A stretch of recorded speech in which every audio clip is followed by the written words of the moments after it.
All at Wembley. I know, and then what's funny is the person who we were talking about last week, who we didn't name and didn't even reference, said to me they spat their coffee out when they heard the start of the podcast last week. Why? What did we do? Talking about the photography at the media day. So long ago.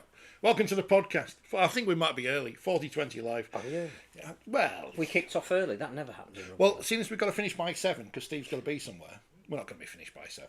It'll just cut off at 7. We don't know when we're going to finish. And you'll have to listen to the podcast and find out what's going on. Welcome, 4020 Live. It is the 9th of June. It is the post-Wembley edition. James John not here. He's still in the roll box, as far as we're aware. Apparently there was some buffet left and he's hoovering it up. So you'd assume they get a nice buffet in the He said it was a good buffet. Should have a buffet if they had a buffet in the media room, people would be coming out like this with the plates. And that's not me, that's other people. The freeloaders, the schnorkers, as Mr. Kellner would call them.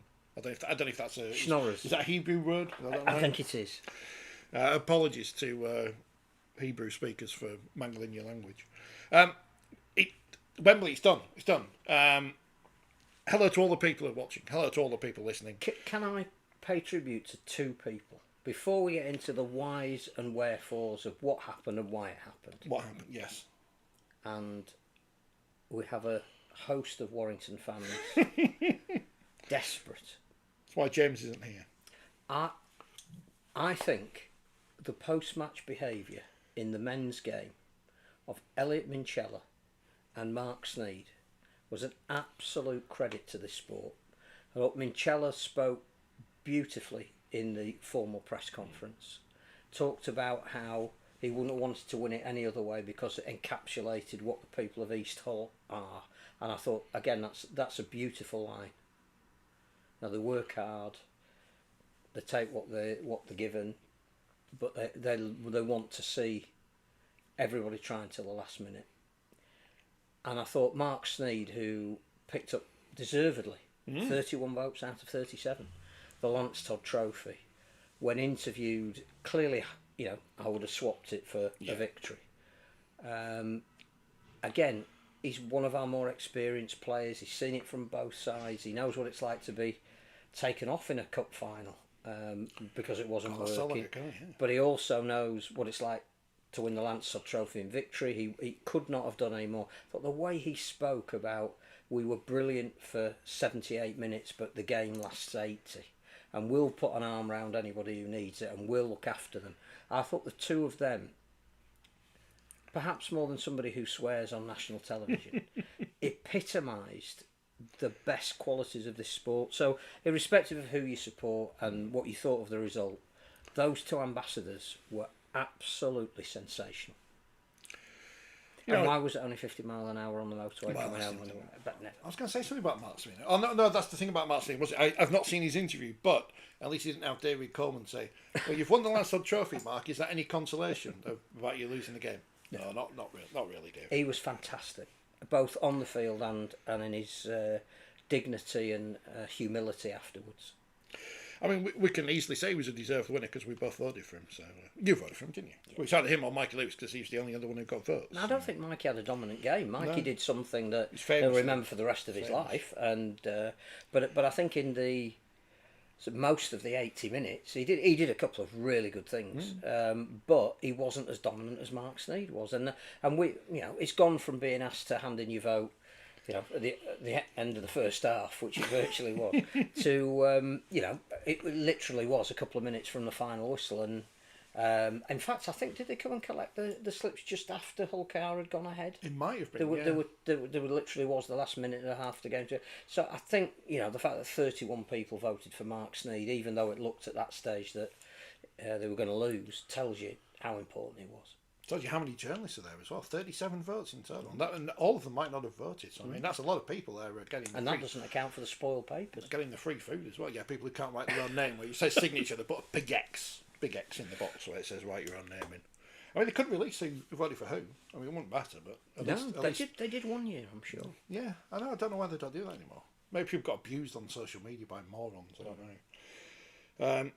Sneyd, 100% the best player on the field. Never been so broken after a game in my life, says Thomas. We're going to the best team lost. We are going to have every sympathy with any Warrington fan who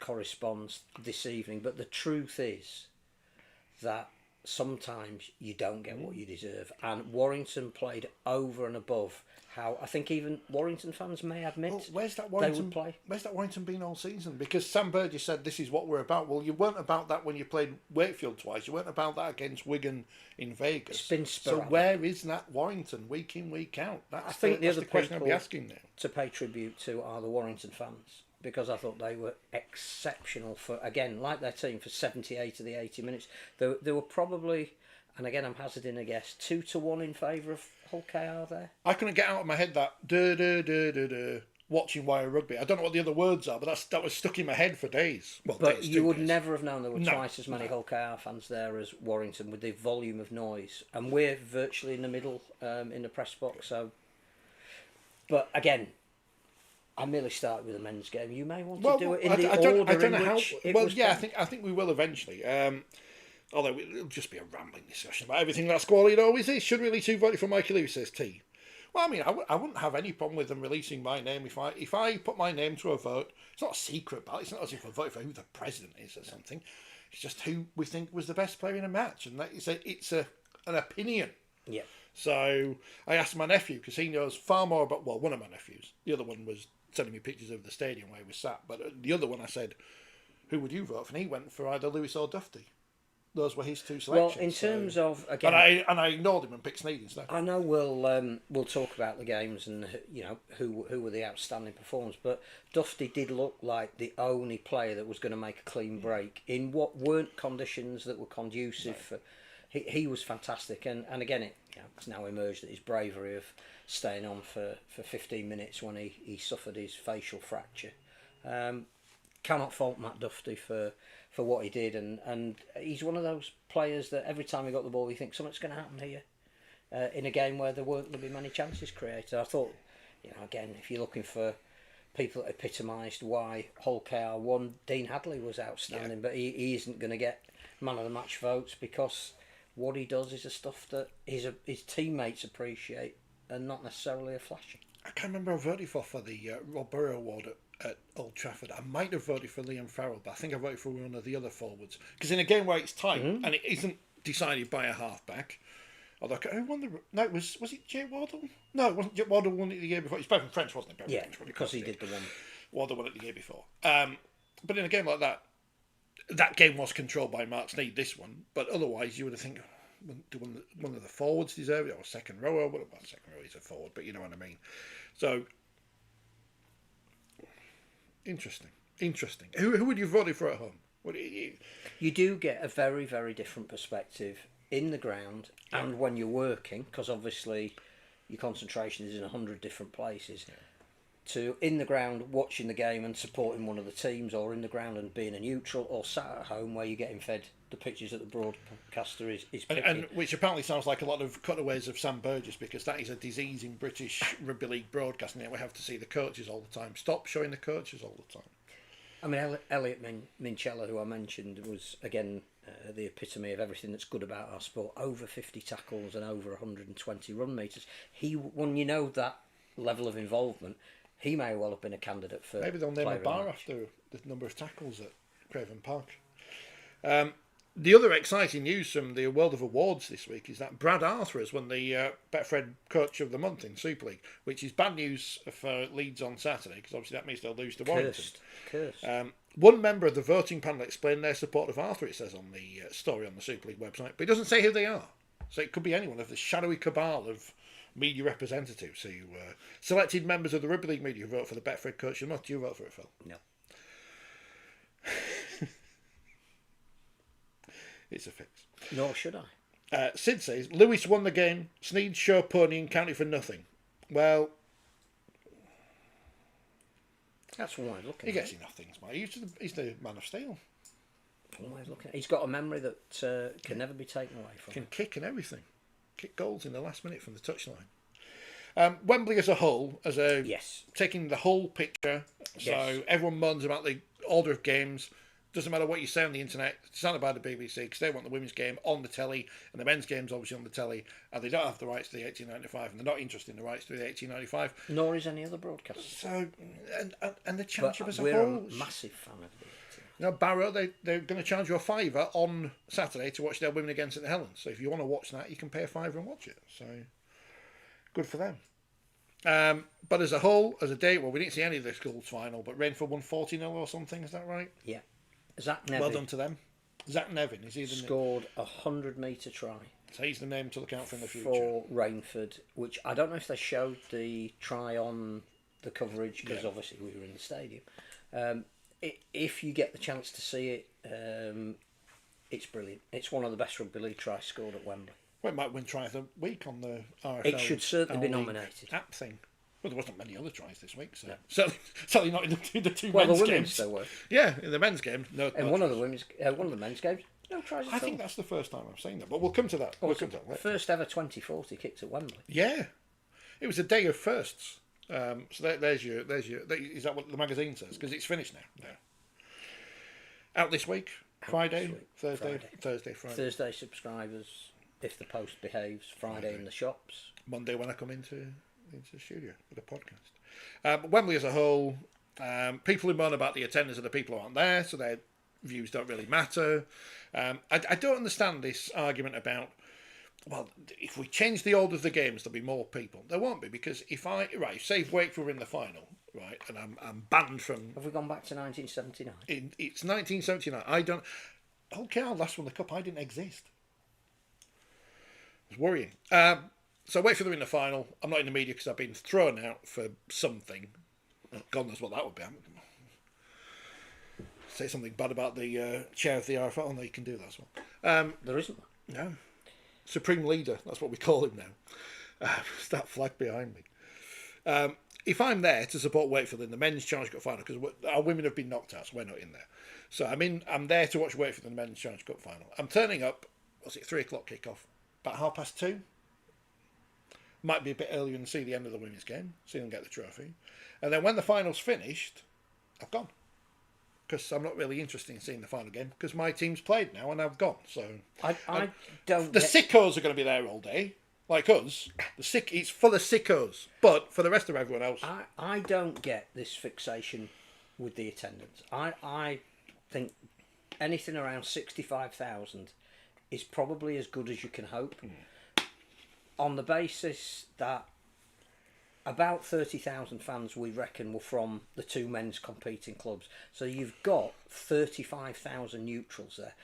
That's really not bad in this day and age in any sport. I think the other thing is, if you look at Warrington, you look at Hull KR, what are they paying out for at the moment? They're paying out for Vegas. One's just been, one's going. Paying out for Old Trafford. Hull KR were there. Warrington fans might be keeping a bit back because they're going there. They're playing for Catalan. It's the best, away event you can go to. They're paying for internationals. We want them to go back to Wembley in October. If only people knew what date it was. They might be going to Dublin next year because everyone says they're going to Dublin. The last rounds of the Championship and the Challenge Cup are pay rounds. Yeah. We are going to the same well so many times to get 65,000 at Wembley when it's only ever going to be 2 Super League teams. So for the neutral from Barrow or Whitehaven or Workington, it's really not as attractive as it used to be. Or there will have been in the ground people who were just interested in major sporting events. If you want to get more of them there and sell the other 35,000 tickets, you're going to have to advertise. We don't do that. We haven't got the money to do that. So 65,000 is a pretty good attempt. And it also doesn't really matter how many people are in there at 11:45 or how many people are in there at 7:45, 8 o'clock. All that matters is the number of tickets sold overall, because that's how these things. And double header. The figure of saying 8,000 people there for the Women's Challenge Cup final. It's a nonsense, because we don't know how many people were there to watch just that game. The other thing about why we're not going to quibble with the running order, because it's dictated by the television, is the figures would say that roughly 1 million people watch the men's game, highest ranking game that we'll get all season until the Ashes start. You get more for that, but club game, 250,000 people watch the women's game. That is priceless to a sport like ours. So anybody who thinks otherwise, that those aren't impressive figures and why we do things the way we do, is not being realistic in the current economic climate. And we aren't going to see the effects of Women's Rugby League for 10, 20 years maybe. I suspect with the way Wigan played, with the performances of their 2 younger players, Grace Banks and Izzy Rowe, the fact that Izzy Rowe is so personable and should be sold like Juni Nasemba as being the face of the women's game, there will be girls that will be looking at that going, I'm not a million miles away from their age, I want to be like them. Roy Francis won at Wembley. His book is out now. He did. It's there. You spoke to Professor yes. Tony Collins. It's a podcast. You can listen to it. He won at Wembley, but it was probably Didn't like it. the least happy performance he was ever involved with, because it was the water splash. He and me. So that's 2 of us. And David Hinchcliffe. But his was for other reasons, that he wanted it to display the skills of his team, and they couldn't because of the weather. I'm biased. It's a fascinating story. It's brilliantly researched. It's the confluence of everything you want. If you're rugby league, you've got a brilliant writer writing about a brilliant subject. There's so much in there that we didn't know. No spoilers. No. But Roy's birth father's background, his half brother, his mental health issues. I think we know those in the sport know the rugby side of things, what he achieved, first black player for Great Britain, first black coach. Some of his methods, I think, were known, that, whatever Arsene Wenger might claim being a revolutionary in football, Roy Francis did it 50 years before. And that's all in there and why. But it's the whole package of learning about a man whose place in history now needs to be elevated. And we've got all the evidence here. If you haven't heard that podcast, it doesn't spoil the book, because it will make you want to buy the book, because you want to know more about all these things that make up Roy Francis, this amazingly, I don't use the word inspirational because it's one of those overused words, but I think he was charismatic. Everybody he coached called him like their second father, and I think his place in the pantheon of coaches needs to be put right at the very top, and books like this will help do that. Ahead of his time, is that Everybody said so. I'm not a researcher, but that's what I've taken away from. Took a holistic approach to his players. It didn't just look after their physical well-being, but looked after everything within their lives as best he could. His wife Rini was involved in the players' wives and girlfriends and make it, because his mantra was, happy off the field, happy on it. The good professor is doing a talk in Wigan, I think, on Wednesday. Wigan Wednesday at Hull at the end of the month. There you go. So if you can get to those, listen to the podcast. I'll stick it up as a video, but without actual any vision. later in the week. But buy the book, from, as I say on the podcast at the end of it, from your local independent bookshop. They're always the best place to the get best it. places to go. The 1895 Cup final says, Andy, it's a great concept that will help promote the traditional neutral support to return by once a season, 2 championship teams get to come to Wembley and just might like it. I'm a neutral as I go to Wembley, even if I don't get there. Well, I go to neutral as my final Challenge Cup ticket will be bought in a few weeks because we know when the date is for next year. That's the whole point of the 1895 Cup, is it gives 2 teams a chance to play at Wembley who won't anymore, because there's no chance of a team outside the Super League getting to the final, which there hasn't been for 40 years anyway. So the obviously, the magazine will hopefully reflect everything that went on at this weekend, and there's extensive interviews with Paul Cook and Mark Applegarth and what it meant to them. Understandably, their fans were brilliant. Both sets of fans were fantastic. I don't know how many were in the ground. I reckon about 6,000, split mainly half and half, perhaps. But take that away from them, it's not the same. But Brian Noble, in his column, is still sore at the fact that his team lost in the semi-final. He wanted to be there, and as he says, I want to be there because it's Wembley, and I feel it's a missed opportunity. If it had been in the back garden, not the same. No. And there were suits and everything. Yeah, it's no disrespect to saying, if we said, well, if you play in Doncaster, it's not the same. It's not a disrespectful thing to Doncaster, which is a lovely facility, but it's not Wembley. And it is the we are great at mythologising sport in this country, and Wembley is the only thing I think we have left in rugby league, because we don't have Central Park. Well, we've got Headingley, but there's no Central Park, there's no Station Road, there's no Odson's. You're not going to have a cup final. Odds, are you? You look not at the immediate future. No. Well, maybe depends on who the chair is, but you look at something like tennis this week, and Queen's has started. It's the first women's tournament at Queen's in 40 years, and they're making a big deal about it. But Queen's is no bigger a tennis event to the majority of people who play tennis than any other that's been taking part at the same time. It's just because it's in London and it's on the BBC, and we think Queen's is better than Bad Hamburg or whatever. Again, we're doing things out of order because we do. We do. We can do whatever we want. Yeah. But York's men won at Wembley.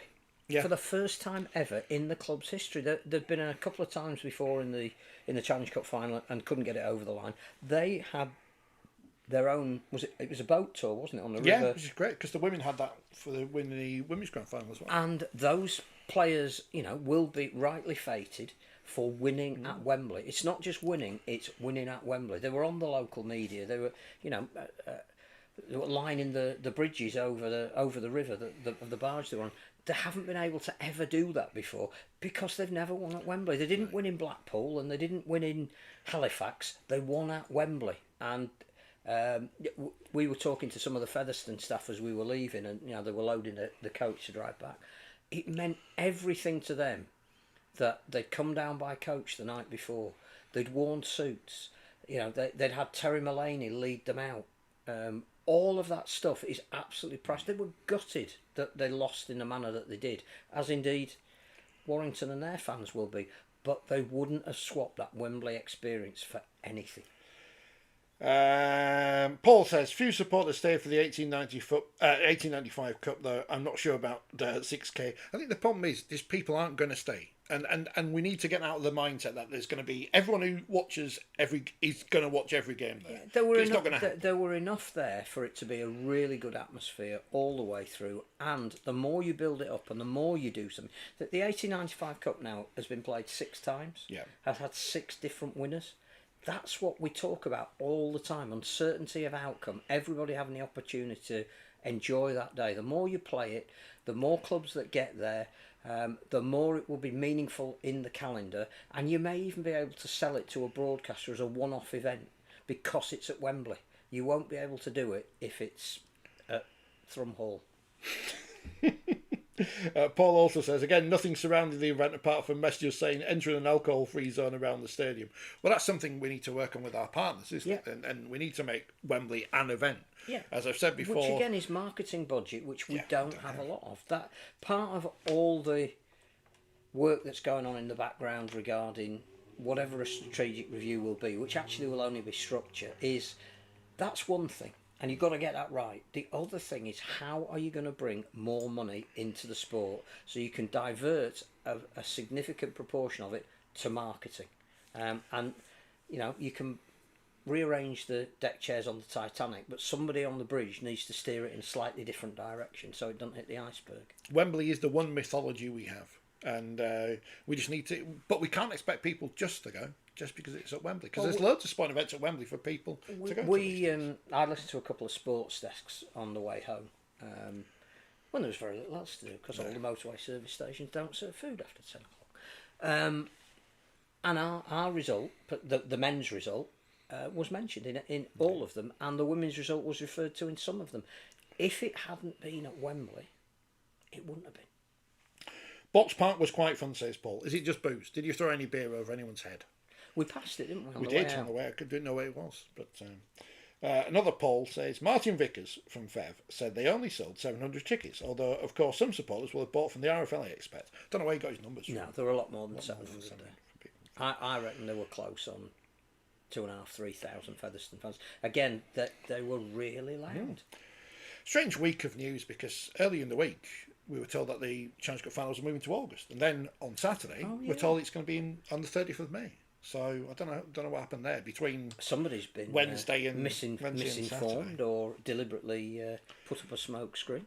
Andy says the talk before Wembley that was KR will sell out the Challenge Cup final 3 times. Well, that's Rovers fans in it. Everyone from Hull. Let's not paint Rovers fans here. It's Hull as a city. They think that they've got a million supporters that any other club doesn't have. But they're a big city, Paul, and you're some town in Cheshire. So what can we do? You've also hit on something there. You know, Hull KR get to Wembley. There's a lot of Hull fans that ain't going. No, they don't want to see that. And they're very staunch rugby league fans. You can guarantee that, you know, they would take as many as Rovers, if not more, if they were involved. But they're not going to go to see the team they dislike more than any other pick up silverware when they've sung a song about them not picking up silverware, which they can't sing anymore. No. But apparently they've won it 5 times though, and Hull haven't. So that's the new thing. I'm just saying that we're a very tribal sport, so sometimes when one tribe gets there, there's another one that isn't going to go. But I thought the Hull fans were fantastic, and there were 20,000 there. Do you reckon? We don't know, but I wouldn't be surprised. Just claim it. I mean, this is a modern media problem. Is that we have, because I say we as the media have fetishised crowd numbers in terms of away fans, because you see it all the time in football. Oh, we took 7 million people to this. It's like, oh, who cares? It doesn't matter. It doesn't matter. As long as we, made money, and hopefully we did. And this is the other thing about moving things around and such. I assume, I don't know, that if you ring up Wembley and say, hello's at Wembley, can we come and play the cup final there? Yeah, you can. We get it for the whole day. And if we had it for, and the day before, so we can stick up signs saying Betfred and Gerald Warrior Hargreaves' head in the tunnel. Whereas if we then say, right, well, we're going to play the men's final there, like we used to, but the 1895 will play at Doncaster, right? So we have to ring up Doncaster and play there. And the women's final, we're playing a park because no one cares, and we have to play for a park and someone to pick up the dog poo. But that's 3 lots of costs. Yeah. I also think that next year starting earlier is because we've got a World Cup at the end of next year, and everything's starting early. And just remember, the 2018 Women's Challenge Cup final was held in Warrington in front of not as many people as I think they claimed, and we. Was it 10 people? I think they said 2,000 or something. No, I don't know. It was us. We broadcast it You off wore 2 a jacket. cameras. I You did. wore a jacket. Well, maybe I should have worn a jacket at Wembley, because you're supposed to look smart at Wembley, as opposed to A, half the press box, B, Sam Burgess. Where was his suit? Even Brian Clough wore a suit. Paul Cook wore a suit. He did. Suits. And it had like a Fev badge on it and everything. I was trying to work out, because one of my former colleagues at Wakefield is on the staff at Hull KR, and I passed on my congratulations to them because they won the cup. He's Mark Applegaff, one of my former colleagues as well. And by that extension, he's any player who played at Wakefield in that time, one of my former colleagues. I don't know. Congratulations to all my former colleagues, especially with Mark Applegaff, because he went to my school as well. So it's double bubble on that. You can read his life story, My Life in League, in the new issue of the new Forty20 magazine, which actually is much more fascinating than you might think, because one thing you'll learn is why he's called Mash. Well, I don't know. Well, you will when you read the article. I don't like No spoilers. I don't like nicknames because I think it's a bit chummy. Well, He's not my mate. Saw you all watching the presentation of the women's final with John. Presume that was in the media room. That was in the we were in the bit next to the immediate. There's like obviously when there's football there and there's loads more people, they have another room next to it, which is where I assume they all write their exciting copy to be put in the websites and stuff. But that's where we were. Yeah, that's why it was quiet in there. But you can't from the press box see the royal box anyway because it's above your head. So it should definitely be at Wembley. Don't see why people want another game on the M62, says Thomas, because they're just boring. I don't want to say they're thick because that's a bit unfair, but they are. They're in. Yeah, it's hard enough to get to anywhere on the M62, let alone at least London's fairly easy to get to. There's lots of ways of getting to London. Probably cheaper to fly than get the train, but although beware of the portion sizes at Watford Gap if you're stopping for breakfast. Again, 2 years in a row we've not gone to McDonald's for breakfast, and 2 years in a row you think, we should have had a McDonald's breakfast.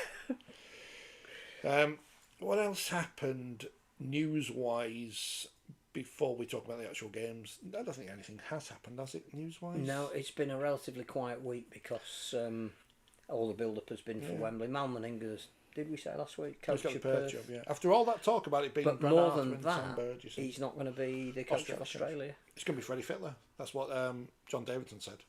Well, and he knows. That's what George Clark said. Ah. And I think he will have been the informant on that. Shocking. Well, I've paid Patreon for that or something. Nothing else happened at Wembley that was newsworthy, unless we get into it during the game. I can't think of anything else anyway. It wasn't lasagna. No, it was chicken curry, which you didn't get any of because you were busy working. Well, it did come out at the end of half time, which does make it difficult if you actually have work to do. Breaking news from Tony. Conrad Hurrell has joined Bradford on a 2-week loan. That's his fourth club of the... I mean, he hasn't played for Saints yet, has he? So he'll play for Halifax, Midlands, and now Bradford. The Hurrell came. And Swinton. Yeah, and so he was at loan at sorry, not Midlands. He played for Swinton at Midlands. Going to form a centre partnership with Wonga. Wasn't that the one that's... No, never mind. I don't want to say anything about Bradford. The great thing about Conrad Hurrell is he's humble enough to go and play in League One, play in the Championship, and he'll hope get his place back in the St Helens first team before the end of the season. Well, if I get the chance to ask Paul Wellens this week, I'll ask Paul Wellens this week. Depends on if I'm busy or doing something more important. Who was Saints playing this week? I don't know. We don't know. Do you know what I haven't looked at? All we know is, right, Leeds are playing Warrington, we know that. And Wakefield are playing Lee, because that's on Sunday, I think, because they're playing Wigan a week after. Hull are playing Catalan. And some other teams are playing some other things. So we'll work it out in a bit. So that was the news part of the programme. Well, welcome to... That's half an hour on everything apart from the games at Wembley. Should we start with the women's final? We're going to be wrong with Mascot, aren't we? Yeah. So it's 7 o'clock. If we cut off on rugbyleague.com, tough. You'll know why. And he puts Billy Joel on. He's not rock, is he? He's not rock. But... Well, he is. But he was on BBC Two this week. And it was. Have you seen it? I've not yet, but he's to watch. Absolutely brilliant. Hull Castleford, Hull Catalan on Friday night. 2 games on Friday, wonderful. Huddersfield Wigan at Dewsbury, followed by Leeds and Warrington on Saturday. So do I pay to watch Barrow versus Saints in the Women's Super League or watch Huddersfield Wigan? I'm going to watch Barrow and watch the Wheelchair Cup final at the same time. Wakefield Leeds, Salford Saints on Sunday. Salford Saints. A rematch from the big 84-0, whatever it was. I guess because they play each other twice, don't they, in the next, because it's this stupid period of the season where the fixtures are all to cock, as they say. No cake in the press room. No. We didn't get any free pens either, like the people in the Royal Box get. But I did get a free programme, so that was £10. Was it? That's what it says now. Look, sure, it's worth it. Oh yeah, I'm sure, but still £10 for a programme. Probably a bit less on eBay. Probably won't be.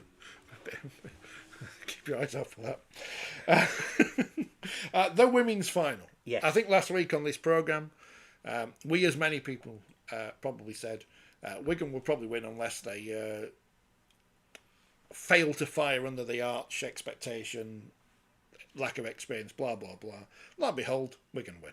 I didn't think they'd win by as many as they did, but they did, and they were quite good. They were utterly dominant in all aspects of the game, and to start talking about 42-6. Saints were uncharacteristically lax with the ball and defending up the middle would be to detract from the way that Wigan played, the speed that they played at, the skill that they showed.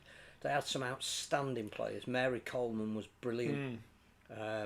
See, we don't get to vote on the women's player of the match, which doesn't have a name, as we keep saying. It needs to be named after someone, but we don't. I don't know why. I don't know why that works. I don't know. I don't know. No, I thought Eva Hunter was fantastic, as she has been all this season. Molly Jones is in a rich vein of form. And the try that was constructed between Jones and Coleman was a perfect example of how well they played. And then you look at Grace Banks and Izzy Rowe. Anna Davis didn't have a lot to do, but he's just such a consummate finisher in every position. A Wigan player outplayed a Saints player. I want an Izzy Rowe scrum hat. They should be signing them in the Wigan Club shop. I'm sure It that might lots say of that in the magazine. it might say that. All the who said that? Me. Whoever may have written the report on the women. All the girls in Wigan will want to have Izzy Rowe hats, and I think they should make that kit their primary Principal kit. kit. I know that goes against the kind of thing that Wigan are cherry and white, but I think this is their now identity. This is now. I don't say iconic, but this is they won the Challenge Cup for the first time at Wembley, which Wigan synonymous. And in this kit, this is their identity. You're right, and I do think as well that the fact that she wore a multicoloured scrum cap that matched the kit, that's marketable, and they were brilliant. And I think, did we see a changing of the guard in the women's game? It's possibly too early to say, but on the fact that my only concern for Wigan before the game was would they freeze because they'd never played it before. And the fact that they didn't, and not only didn't, but grew into the occasion to the extent where they were utterly dominant, you've no reason to think now that they should be ranked number one in the women's game.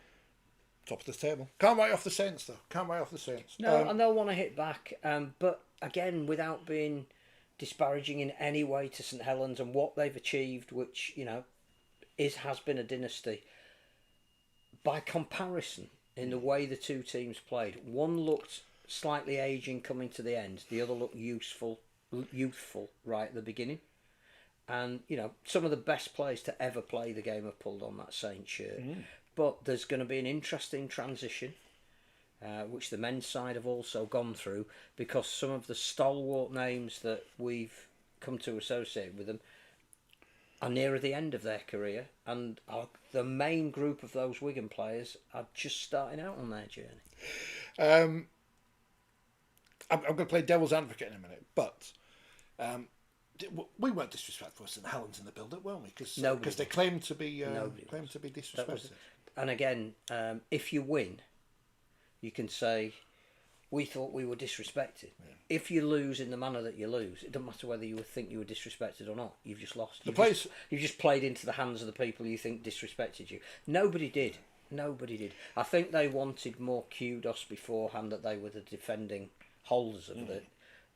But nobody's ever disrespected St Helens in the women's game. Wigan were better. They weren't written off. The players who are or aren't legends before were going to be legends regardless of what the result was of one game. Absolutely. Because they won 4 Challenge Cups in a row. Yeah. So, now, here's things that people say about Wigan, right? So, here we go. This is what people say. This is not me. It's what people say. They've bought the trophy by bringing in some players from Australia and such. That's clever recruitment. They're not all young. They've got some older players in there as well, but they don't get mentioned. The mix is great. The older players that particularly come off the bench to steady the ship. It's what you've got to look at, I think, is where they were when Dennis Betts, which was a fantastic appointment, and in some respects in the women's game a little bit of a revolutionary appointment. When he arrived, they were missing direction. They were bringing through some talent, but it wasn't channeled, didn't sort of go anywhere. The club weren't as supportive as they certainly are now in their own training space, in Oral, their own kit. I think what he's done is turned potential into now fulfilment. And yeah, they brought some players in positions that they felt they needed, but York have done that. Saints have done that. Leeds have done that. He happened to go to Australia to get 3 or 4 of his. No, the balance is great. But it's the rugby they play. They didn't score 42 points because Saints didn't turn up. They scored 42 points because they were really good with the ball. And they are really good. And they're very, very fit. You know, and had Zero had her kicking boots on the week before at Leeds, they would have scored a lot more points against Leeds and beaten Leeds by a lot more than they did. But she certainly had her kicking boots on at Wembley, wow. Nailing that one from the touchline. Yeah, sensation. I don't think we can get as overexcited as we are about the talent coming through at Wigan, because it is exciting and they have been given a chance, and last year they were able to grow into their roles. Yeah. I think we said this understand what Dennis Betts wanted. And they play nice rugby. I think the other thing is it's great for English Women's Rugby League, and I get there's Welsh players in there as well. But we need to close the gap with the Gillaroos, which is not going to happen overnight. No. It may never happen. But the more people you look at in that Wigan team that can put pressure on places in the England team, and that now know what it takes to win in a big occasion, actually that's quite a significant result for the women's game. I mean, it's all that happened in terms of money is that Wigan have just done what St Helens and Leeds and York have done to different extents over the last few years, and actually put some money and effort and, more than anything, showing that they care. Well, I think it's facilities. I think, being professional is being paid to a certain extent, but creating a professional environment for your athletes, giving them the best state-of-the-art gym that they can, the best kind of physio and rehabilitation, a place where they can start creating their own identity.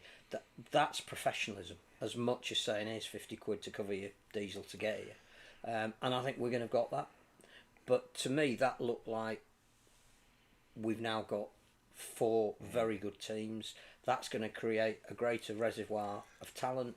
That's going to spin into the international game. That can only be good with the World Cup coming up at the end of the year.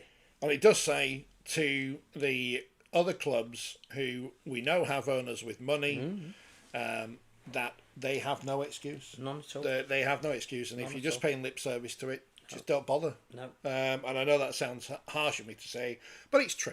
And full credit to St Helens again for sending the girls off right. Yeah. For housing them in I think their coach was behind us when we came in. They were in a really nice hotel outside of London. They did everything right. The backup that those players have is everything you could want. They just weren't good enough on the day. And Wigan set a new standard for the women's game. Grace Banks played with a broken hand. Apparently so. And would have been cleaning the toilets if they hadn't won. and looks ridiculously young in the press conference afterwards. Yeah, she looked about 12. But she was the player of the match in the final. She was great, and she's got a great try. And I wonder, are St Helens now in like their men in some kind of weird transitional phase? They will be at the end of the season. I don't want to write them off yet, because they might go on and can't. win the grand final. No, you can't. Like, you can't write off York and you can't write off Leeds at the moment, because we're in the very early stage of the season. And we'll come to something in the men's final, which is an important point to remember. So remind me of that point. But since 3 big signings, 2 of them are in their 30s. They got Faye Gaskin back from retirement. Again, a player coming towards the end of her career because she retired. And I wonder if that... I think they were planning for Kaelin Casey to be a 7, and now she's not a 7, and she's having to squeeze into the pitch at the team. And Saints looked better when they had their 9 on the field. Yeah. Katie Modd said they probably needed to play 80 minutes. Player. Yeah. But, they're going through a transition. And every team does. Wigan are at the beginning of their new era, and Saints are coming towards the end, I think, of theirs.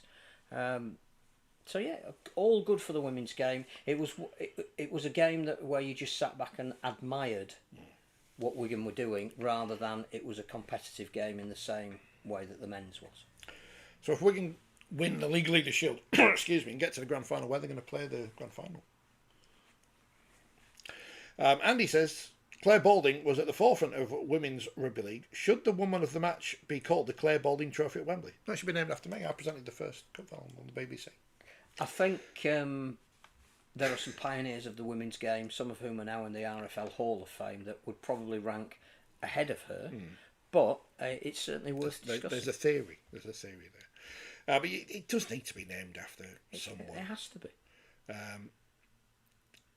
But not Harry Sunderland. Not Harry Sunderland. That's in the book as well. That is in the book. And Dennis Betts gets it, doesn't he? Just in terms of his demeanour and the things he says, and he's talking about how it's. I think he said it was the proudest thing that he's done in his career and whatever. And he has a philosophy, and they've bought into it. And I think him seeing the improvement that they've made is not only a great reflection on him, but is why he's so imbued with the whole project. And if you can get people like Dennis involved in the women's game, it can only do the women's game good. People have heard of him. Yeah. And his gravelly voice and his dad dancing. And there you go. Well done, Wigan. And, they were brilliant. They were absolutely brilliant. I'll leave my other thoughts until later. What, one off air? Yeah. Warrington 6, Hull Kingston Rovers 8. Here's a tweet from Sid, who says... Is Sid a Hull KR fan? He's a Hull KR fan. Oh, I thought so. And an Everton fan as well, so... does that cancel each other out? I don't know. Lindop failed to ground the ball in 2025, and Fred Lindop was the ref when Hull KR won it in 1980. Can we have a Lindop involved every year? Nice one. Nice one. Has no one picked up on that yet? Surely that must be on some clickbaity website. The amazing coincidence between Hull KR's wins in 1980 and 2025. Now I've got to let my face come back from that face I was pulling. What a final. What an intriguing final. The best team may have lost, but drama and everything. The best team over the full 80 minutes, but not when it mattered. No. I've learned from looking at a bit of social media after the game and some of the stuff that's flying around, that if you have a passionate interest in the sport, in a team in that final, you will see it differently to anyone who was neutral. So I get the ire of some Warrington fans. Let it go. I get the disappointment of some Hull fans. It's nothing to do with you. I get the absolute euphoria of the Rovers fans and the emotion. But as a neutral, we've seen a lot of finals at Wembley, and they haven't been as gripping or dramatic as that one. And I couldn't take my eyes off it anyway because I was writing about it. But you couldn't go off and get some food, could you? I didn't feel you could, because I just felt that it was the kind of final, both with the conditions and the defences of both of the teams, where if you love the sport, it contained so much of why we love it. And I don't even buy into this, it was a game for the aficionados because there weren't enough tries scored or clean breaks. Just you wait. Defence is a vital part of our sport, and scrambling on your own line defence, of which both sides were sensational, is something that we can admire. The great games in a lot of sports, in the finals, you tend to have two teams that cancel each other out, and the chances are limited, and it's who takes them. Football World Cup finals for the last few editions of it, there've been 1-0s or whatever, because teams are so good. The 2017 World Cup final in Rugby League, an ankle tap, 6-0. That tends to happen in the biggest of games, because if both teams are primed in the way that they should be, there's an element of saying you're going to get a couple of chances and that's it. It's not going to be end-to-end stuff. this is what that was. It was enjoyable for what it was, for the drama that it had, for the excitement that it had, for the fact that you didn't know who was going to win, for the dramatic denouement of it. It had everything you want from sport. And it was a narrative for people who don't follow rugby league but report on other channels that didn't even take coverage of the game to go, what a dramatic end at Wembley in the Challenge Cup. I thought it was brilliant. I really enjoyed it. In fact, I thought it went really quickly, and the people we were around the press box, we all looked at each other at the end and went, wow, that was something. And it didn't, as some people want to claim, hinge on a controversial, he says in inverted commas for the listeners. It wasn't a contentious refereeing decision, because I don't know the rules. I looked to you and I said, is it grounded when you touch it with your stomach? Because I didn't know. Yep. Now, I'm not going to study the rule book because I'm not a referee. I don't even know half the things about rugby league, as you know. So when Sam Burgess asked us in the press conference, what do you think? Well, it doesn't matter what we think. We're not bloody referees. And he should probably know more than we do. But the decision wasn't controversial. It wasn't contentious because it was the right decision. It followed the rules. By the rules. Yeah. You know, the rules, these things that they've invented. Now, you could say, should players have been sent off or sin bin for high tackles earlier in the game, or should the game flowed? Mm-hmm. You know, which again is to the credit of the man in the middle. Do we? You know, we can say, well, we want it refereed this way, but we actually want it this way, and common sense and blah blah blah. But there was nothing in the game where you come out and think, oh, no, it was a well refereed. The explanation that was put out afterwards, and admittedly, Sam wouldn't have seen that. Made quite clear that, and again, it's not whether we like the rule or not. Like, it is the rule. So it is apparently different for an attacker as opposed to a defender if you're trying to ground the ball in the in-goal area. And yes, the word intent is open to some degree of subjectivity, but to the letter of the law as written, that was a perfectly legitimate try, and it won the game. Well, the kick afterwards won the game. So Sam comes in straight after, he's really emotional, he's clearly going to be asked about it. I would expect him to say, they may have not got that right. Since that moment, there have been a lot of fans of Warrington on social media berating the game, the officials, the conspiracy theories as to why they lost. Warrington now need to come out and say, we have no problem with the decision. We looked at ourselves. We don't think we could have done a lot more. We exceeded the expectation of a lot of people. We're disappointed that we couldn't do it for the last 2 minutes of the game, but we have no issue with that. And they need to kill that dead. Wasn't there an incident a few years ago with a fan of that club who sent death threats to a referee? And you have to, I know it's an extreme example. No, you have to be honest. And this is, I go back to Mark Sneed. None of the Warrington players, and particularly him who was interviewed straight after the game because he was the man of the match, none of them, even at the time, weren't rushing round the referee going, that's wrong, what's you get? They accepted that the last minute and a half, they couldn't deny a whole KR team that a minute before that had been in their own half dropping, behind their own post dropping out. Sneed could not have done any more. He got 4 dropouts to 1. 2 of those were right at the end of the game. He kicked a 20-40 with 7 minutes from time. Have we ever seen a 20-40? No. Not many of them. You couldn't ask for better game management having pinned Hull KR behind their own line with virtually a Hail Mary chance of winning. They won it. There was an unfortunate penalty where Sam Powell did go high on Tom Davis, which gave field position to Hull KR, and they found a play to capitalise on it. And I think the one thing again that when it's in real time and you're reporting on a game, you probably don't see it as much until you see the highlights later. Tyrone May fashioning that kick in those conditions at that point in the game with such accuracy and takes the ball to the line to almost the very last opportunity where you can kick it, which slightly unsettles the Warrington defence, but then puts in a kick that just rolls beyond Lindop but gives Davis and Hiku enough chance to try and get there. Everything Elliot Minchella said about Tom Davies summed up our performance, because he had no right to be following up that kick, and if he doesn't follow up that kick, we're not sitting here as winners. That extra effort to keep following in the last minute when you think it's a lost cause, that's why you win. Warrington did not do anything wrong other than just could not compete on the last play that mattered the most. They were brilliant. So, get off social media, Warrington fans, if you're going to berate the decision.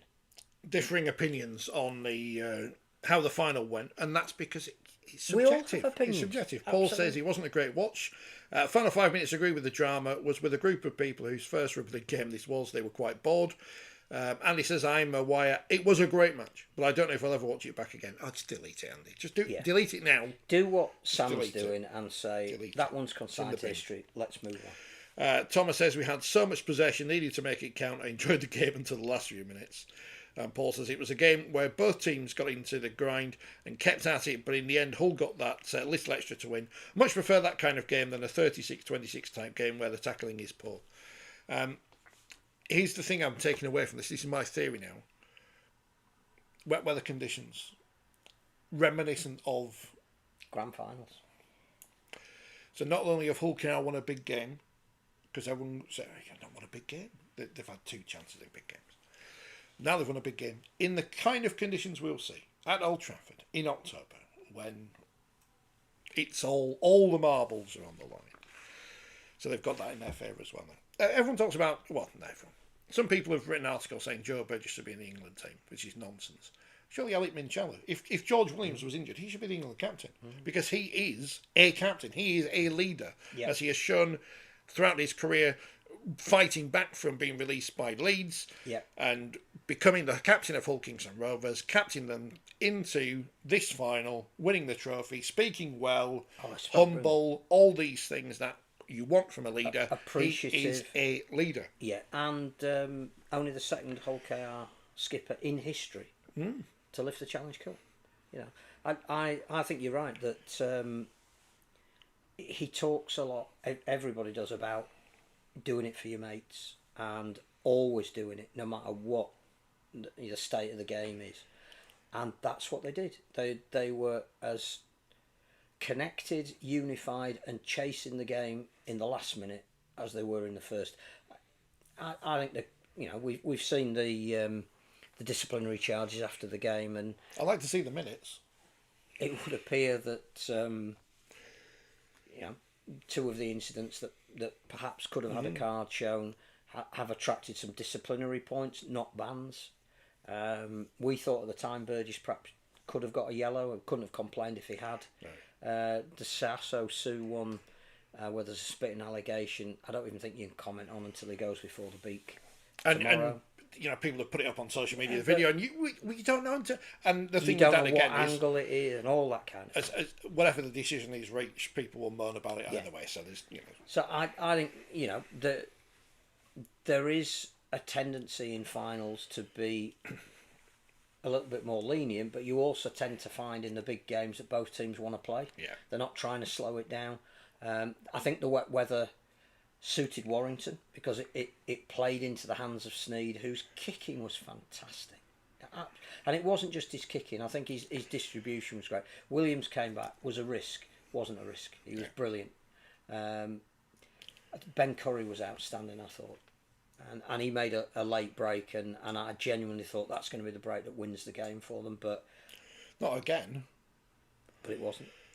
And he's got some memories of Wembley where he must think, what have I got to do to to be on the right side of the law.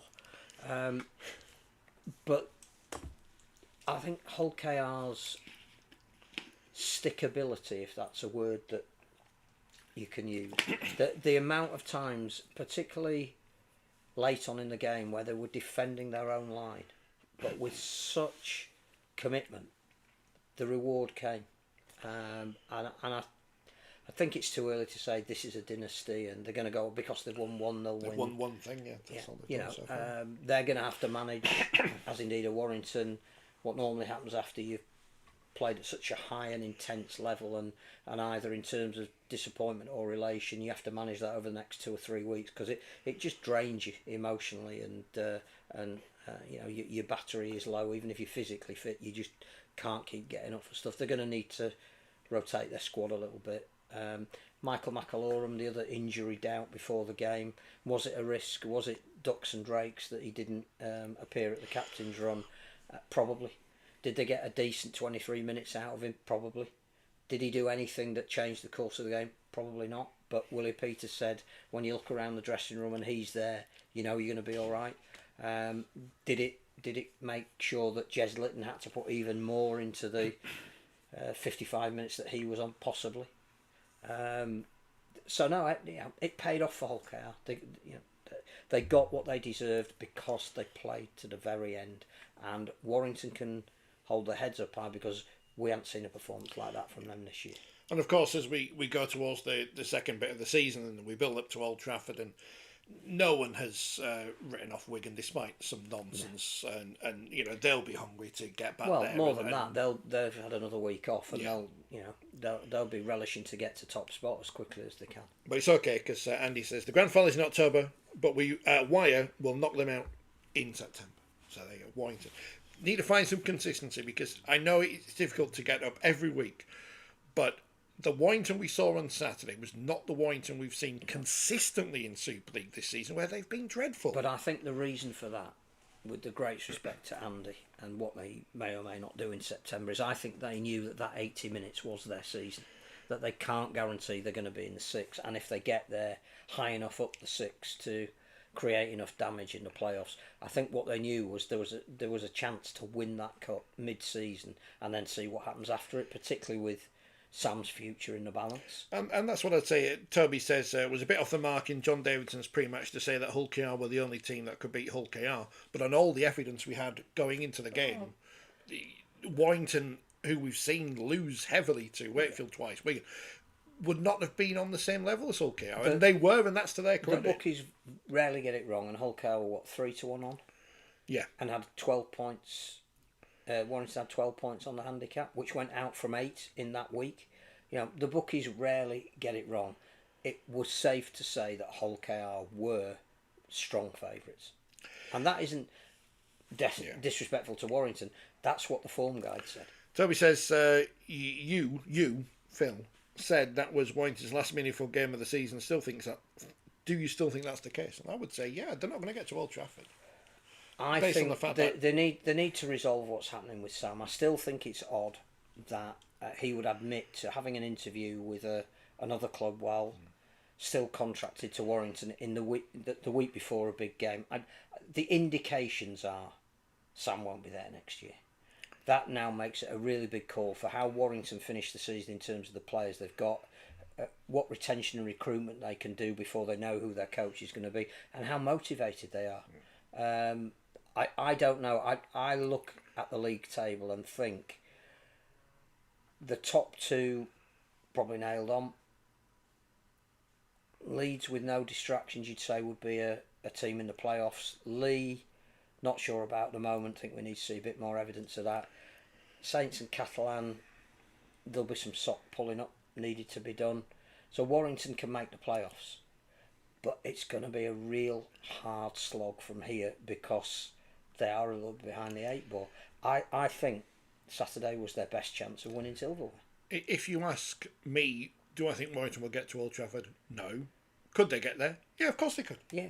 Because the only teams I don't think that can get there, Castleford, Huddersfield, Salford, that's where we are. Probably Catalans. At the minute. And do I think Wakefield are going to get there? No. We haven't said Wakefield, and I think they're again pushing for a top 6 place. On the way I've seen them play in the first half of the season, if they can keep their main players on the field, then you'd have to put them in the mix. And once you start putting Wakefield in the mix, then are Warrington better or worse than Wakefield? So it's going to be a hell of a job for the Wolves to win at Old Trafford or even get there. And before I forget, because you've mentioned Wakefield and Darryl Powell was at Warrington, Oliver Holmes has retired. He has. Best of luck, Ollie, in your future endeavours. Go back to podcasting. Yeah. There is never a more dangerous time in my career than the one time I sat in on the 6 to 8 debate with him and Joy Hitchcox, and that was an absolute nightmare. Was your finger hovering over that big button that said dump? And that's not even the... I wasn't even on the time where Don't. I can't. That's the Don't. thing. You can't. I can't. I Don't. can't even go beyond that sentence. But the very best of luck in your future endeavours, Oliver. I would love to have seen you in a Wakefield shirt. That's the highest praise I can give of any player. But you play for Cass, so you're one of them. I just wanted to mention that before I forgot. Kevin says, "Evening lads, bad day, but Wire should have put them away. Come back to haunt us. Don't agree with giving 6 more on the 5th tackle for a challenge that was happening all games. Congratulations to KR." I can't remember what happened, but I'd take your word for it, Kevin. We have to win our next 3. Well, Leeds, there you go on Saturday.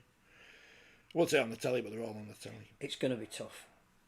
It's going to be tough because this period after you've played in an event like that and had your heart broken, it's really hard to get up to the level of intensity, particularly to play a team that's had a week off. So it's going to be a big ask on Saturday.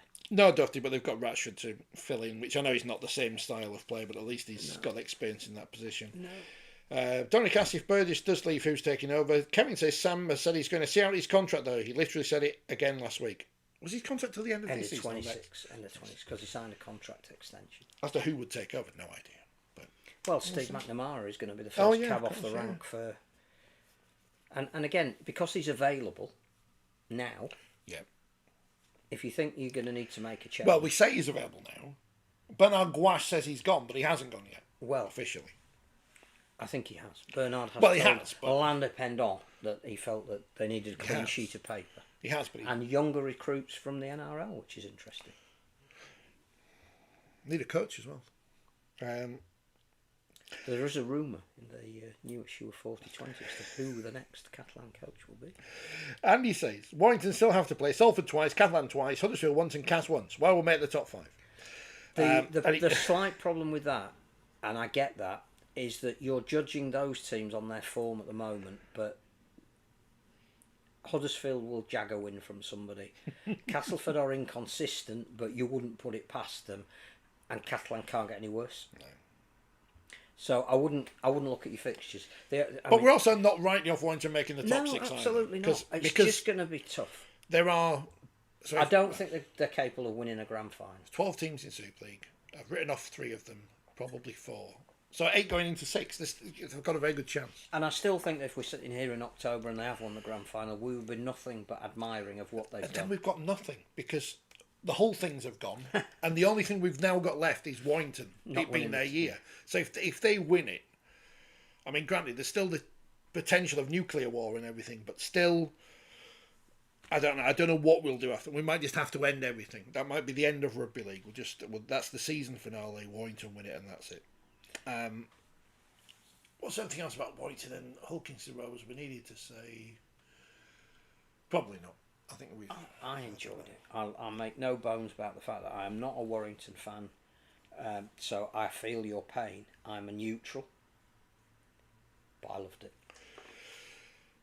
And that was followed by Featherston Rovers versus York Knights in a game. I don't think I've ever seen a game without the try. And I mean in person, because obviously we all saw Wigan and League earlier this year because it was on the telly. But I don't think I've ever seen a game without the try. I missed the first half because I was downstairs. Well, you didn't miss a lot, to be honest. No, but I had to get Mikey Lewis because people like Mikey Lewis. He's famous.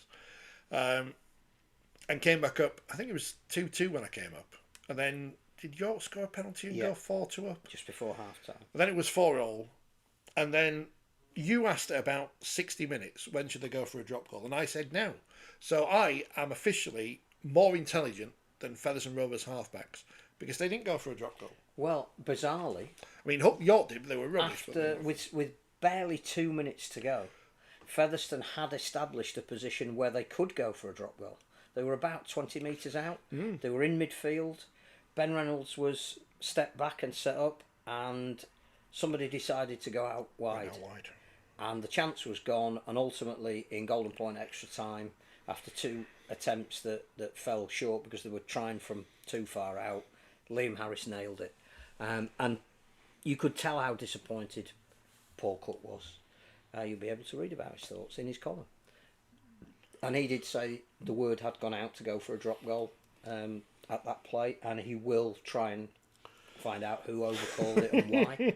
I'm sure he will. But again, the most bizarre thing about that game is not bizarre that we got it wrong, but we predicted that it would be a high-scoring game because when they'd met in 2022, said it was 41-34. So you virtually had a point a minute. These are two teams with coaches who love to see their sides play, who value defence but promote attack. To think that game was going to end 5-4 with no tries scored was like, yeah. But again, gripping in the sense that the effort, the commitment, the goal line scramble from both teams was absolutely sensational. The number of times I thought, yep, there's a try here. Somebody came to shut it down. Featherston in the second half made 2 clean breaks. One, there wasn't support on the end of it. The second one, try disallowed for obstruction. Again, I'm going to take my hat off to Paul Cook. Didn't question the decision. Said they got it right. It was our man that took out a player. Whether that player would have got to the play, I don't know. But I've no argument with the fact that no was video ref obstruction. either, so the referee had to make a call. That was obstruction. So I think Featherston made the better chances overall, but it was getting cold. It was wet. There was no food. But I wouldn't want it to be anywhere else. No. I loved it. It was a game for the sickos. And the thing is that when you've been there all day and you've got the 200-mile drive back, what you really want is golden point extra time.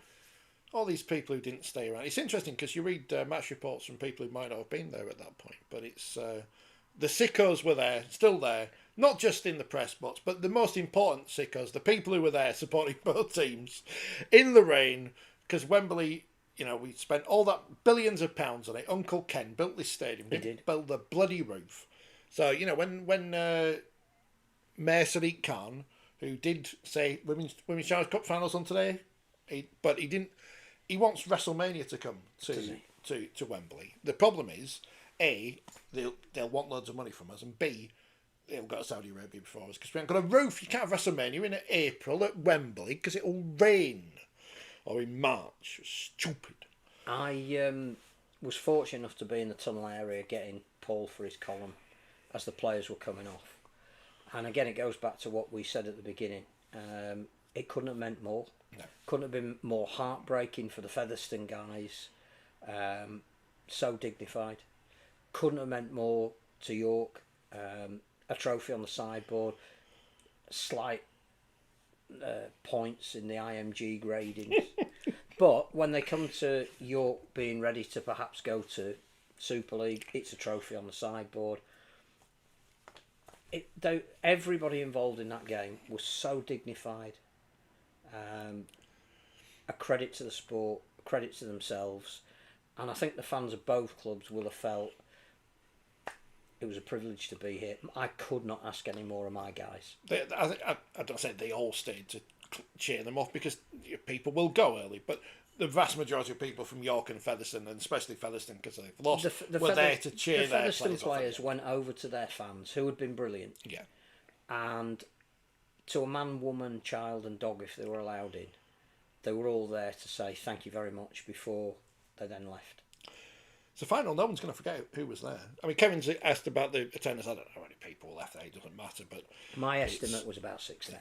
But those who were there enjoyed it. And there were still people sat in the corporate after the game. So I don't know how much they'd seen, or whether they were just having that last bottle of wine. But they were still there, getting their Betfred pens. One of those amazing games that you look back and think. 5-4. The same scoreline between France and Spain in the football a few days earlier, which is not often you will get that. It's in an international football match and a rugby league final in the same few days have the same scoreline. First game I've seen without the try, and as I said to Mark Applegarth afterwards, because coaches say this all the time, I think I might have asked Matt Payne about it. What is perfection? And that would be no tries because your defence is obviously you want your attack to work, but perfection is no tries because your defence has held firm for 80 minutes and both teams didn't concede a try in 85 minutes. That's amazing. And it wasn't loads of drop ball and No. errors. It was brilliant scramble. And well done to Fev, well done to York, especially York. And they get they've been on the boat tour and Now they've got 2 trophies at the LNER because they've got the women's grand final Another trophy club that values and their the women's 1895 team Cup. and is trying to build their men's team. So and they've got 2. pleased for Mark Applegarth because, as he said, a year ago, exactly, he was commentating on that very game because he'd just been he'd been sacked by Wakefield 6 months before, and now he's on the pitch in the rain with his team lifting the trophy. With the sickos who were left. Kevin mentioned the corporate freebies. Yeah, they're loving their wine and. Apparently, the buffet was nice, according to the Royal Box attendant. Royal Box correspondent. It was a good buffet. But overall, rugby league is the winner. I loved it. It's a long day. It's a demanding day. It's an emotional day for a lot of people. We should mention Lizzie Jones singing "Abide with Me" in the national anthem. Exactly 10 years since we lost Danny. I missed that because I was downstairs, unfortunately. But I brilliant. saw her walking back through the tunnel. Brilliant. Also saw walking back through the tunnel the Supreme Leader who'd been introduced to the teams before the final. Yeah, it's good. What's his job title? International Man of Minister Mystery. without portfolio. Yeah, but got on the pitch to meet. No guest of honour announced in the weeks before because I assumed that the Rugby Football League board, of which there isn't one, forgot. Well, there is, but we don't know who it is. They forgot, because there was Joe Coates there presenting the women's trophy, who's apparently on the RFL board. Right. I assume that they just forgot to ask anyone because there's no one in charge. I don't know who Adam usually Hills does that. flew back or was flown back as president of the RFL. We also know that Peter Sterling was there. Yeah. 40 years to the most famous final. Well, one of the most famous. One of the most iconic finals. He could have. He could have presented. Legend was on the bench in that one, wasn't he? Yes. Yeah. Which he'll never forgive Arthur Bunty for. Saturday afternoon, it's the Wheelchair Challenge Cup final. Halifax versus London. It's on the BBC. Watch it. In Wigan. Who's going to win? Halifax. Probably. But London have had a great Jack Brown back for Halifax. Loves playing in the big games. I would say that the manner in which London have won the 2 games, coming from behind to beat Wigan and Leeds in the quarters and semis, you'd be foolish to rule them out. Anyone been sacked in the NRL yet? Not yet. Just waiting for it, because who next? Adam O'Brien at Newcastle has now criticised the fans. That's the beginning of a. Des have got someone this week as well. Not Derek Des. I can't see Des being there at the end of the season. So that's a job. He's on double secret probation. Because we need a job for Brad Arthur, a job for Sam Burge, and a job for Willie Peters. They won't all be head coach. No. I think the other thing about the NRL is we've seen the Origin teams picked for the second game, and Daly Cherry Evans has been dropped by Queensland. Is he going to sign for someone in Super League? Oh no, it's Tom Trebojevic who's coming to Super League, isn't he? Yeah. No. Not unless we get rid of the salary cap. That's a hell of a. Well, that might be next on the. That's a hell of a marquee signing. RFL messed up again by not putting the words "to abide with me" on the screen. We should all know them, Andy. We're good Christian boys. Where was the abide with the me? Daily Express. Abide with me at the end. This week, Hull FC versus Castleford, Hull KR versus Cathlands on Friday. They must be in the book. They're usually in the programme, aren't they? No. What fixtures for this one? No, the words to abide with me. God save the King, because we've forgotten it's the King and Queen instead. No. Oh, the smell of fresh Peter Sterling. On paper. That's what I'll put on the eBay listing. That's what I'll be saying. Also on Friday, Dewsbury Goal in League One. Why Dewsbury playing Friday night? Dewsbury in the top 4. Why didn't they do a double header? Because they've got. Why didn't they do a double header? Dewsbury sneaked into the top 4. 3 o'clock on Saturday, Huddersfield versus Wigan. Before that, 2 o'clock, Wheelchair Challenge Cup final. 5:30, Leeds Warrington. Also on Saturday in the Women's Super League, Barrow St Helens and Lee York kicking off at 2. So I'm going to have to watch the Wheelchair Challenge Cup final and Barrow St Helens at the same time. Because I've paid for it because I'm good. Sunday, Wakefield versus Leigh, 2:30. Don't look at me, I didn't say I don't. I mean, you should kick off at 3:30 because the pit's shut, but the pits have been shut now for a while, so 2:30. Why 2:30? Salford St Helens at 3, Betfred Women's Super League, Huddersfield Wigan at 2, Leeds Warrington. Leeds Warrington are playing the day before, the men. Yeah. But there's I think 3 women's games. There's a development game, and I think there's a champion schools final as well. So they've made it a women's standalone triple header. Betfred Championship, Toulouse London. I think before the men's game, the Leeds and Warrington reserves are played. So that makes sense. Double header for the men, Right. triple header for the women sense. on the Sunday. Toulouse London. Oh, we haven't mentioned Christian Wade played for Wigan Reserves. He did. We've mentioned it now. Barrow versus Sheffield, Batley Doncaster, Bradford York. They can wave the trophy around just to wind them up. This is what you do. Yeah. Jim Bowen. Fev Hunslet. Fev aren't training till Friday. No. As Paul Cook said. So, and Widnes Halifax. Self-reflection, he said. Is that a thing in Featherston? I don't know. It seems a bit, I do like how Cornwall's fixtures are still on the BBC website. Have they been cancelled? Big curve next to Cornwall. So Whitehaven don't go to a game because they're not on. Which would have been the longest trip in the world. Oh yeah, Swinton Workington 2:00. Crusaders But no Hurricanes. Conrad Hurrell for Swinton. No, because he's at Bradford.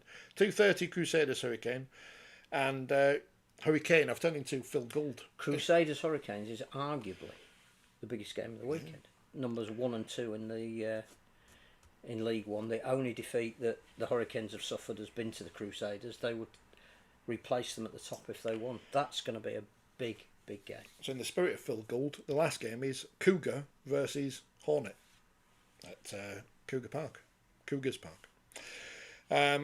Is that all the comments?